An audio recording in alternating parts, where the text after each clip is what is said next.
Билим берүү жана илим министри Алмазбек Бейшеналиев иш сапары менен Огупеде.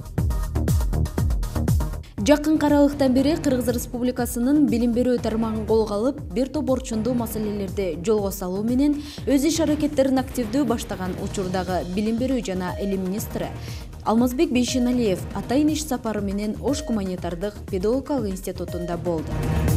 Жолугушууда алгач окуу жайдын жетекчилери менен жалпы институттун абалына, билим берүүгө ылайыкташкан материалдык базасына байкоо жүргүзүп чыкты. Негизи бул түптөлгөн тарыхы бар, баягы салттуу мурда техникум болуп негизделип, анан өнүгүп келип, мына бүгүнкү күнү институт болуп иштеп жатат.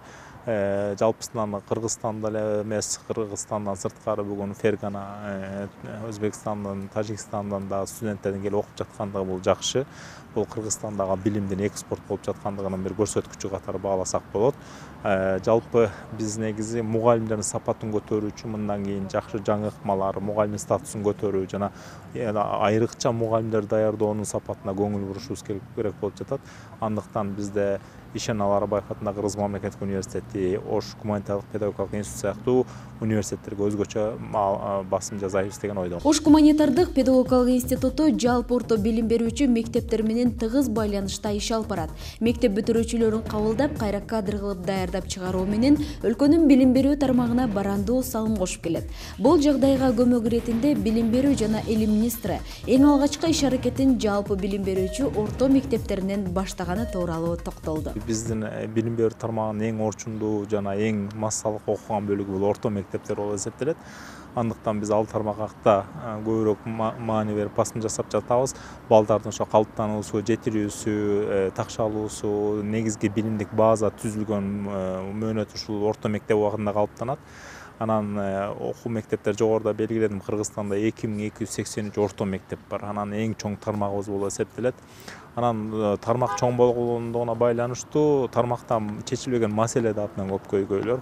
Андыктан ошо ишмердүүнүн көбүрөөк убактысын жана көбүрөөк реформаларын да ошо орто билим берүү тармагына багыттап жатам. Окуу жайда татыктуу билим алууга жеткиликтүү деңгээлде шарттар түзүлгөн. Санар иптештирүүнүн алкагында институтта бир топ инновациялык функциялар аткарылып, заман талабына жараша ылайыкташуу максатын көздөй барууда.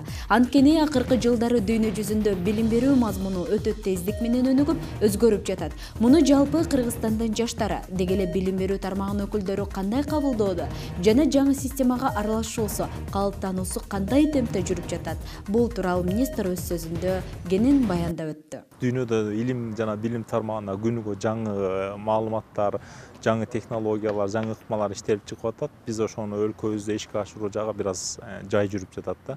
Дүйнөлүк талаптарга шайкеш келбей калган жактарыбыз абдан көп десем жаңылышпайм. Мисалы айрыкча STEM предметтер деп коебуз. Бул табигый илимдер жагында көптөгөн жаңылыктар бат-баттан чыгып, дүйнөдө жаңылануулар болуп жатат. Биз аны биринчиден түшүнүп, жактырып, аны кыргыз тилине которуп, балким кыргыз тилине түз аңгырчадан которулбагандыктан биринчи орустардын которушун, андан кийин аны биздин таап, аны кыргызчалаштыруу, аны мектептерге жайылтуу, апробациялоо, эксперименттерден өткөрүп, анан кайра биз колдонгонго чейин дүйнөдө кайра жаңылыктар чыгып кетип жатат да. Андыктан ошо кыргыз билим берүүсүндө 10 жыл мурун башталган көп тилдүү билим берүү боюнча негизи жобо иштелип чыгып, иштер башталган. Бирок тилекке каршы бүгүн орто мектептерибиз бул тармакты жакшы уюштура албай келе жатабыз. Негизи балдар мүмкүн болсо ушул табигый илимдерди түз англис тилинен окуу мүмкүнчүлүгүнө жетишип, балдардын англис тил билими ошого жетиштүү болгон учурда биз балким мындай дүйнөдөгү жаңылыктарды кубалабай, эриш аркы алып барып кетмекпиз да. Ушундай көйгөйлөр жүрүп жатат тилекке каршы. Бирок колдон келишинче баягы илим техниканын өнүгүшү, интернеттин өнүгүшү менен биз да тез мындай маалыматтарды алганга аракет кылабыз. Тескерисинче кырдаалга жолтоо болуп турган китептерди басуу маселебиз, мисалы бир жылда 120 миллион сом тегергенде китепке акча бөлүнөт. Жылда муктаждык бизде 600 миллион сомго белгиленген да. Ошондуктан биз 80% китептерибизди жаңылай албай жатабыз. Ошо дүйнөлүк жаңылыктарды биздин мектептерге киргизүү, жайылтуу жагы бизде тилекке каршы бир аз да финанска, экинчиден тил барьерине байланыштуу, үчүнчүдөн ошо жалпы экономикалык багытта дагы, социалдык багытта дагы кичине дүйнөлүк тенденциядан артта калып жаткандыгыбыз маселе туудуруда.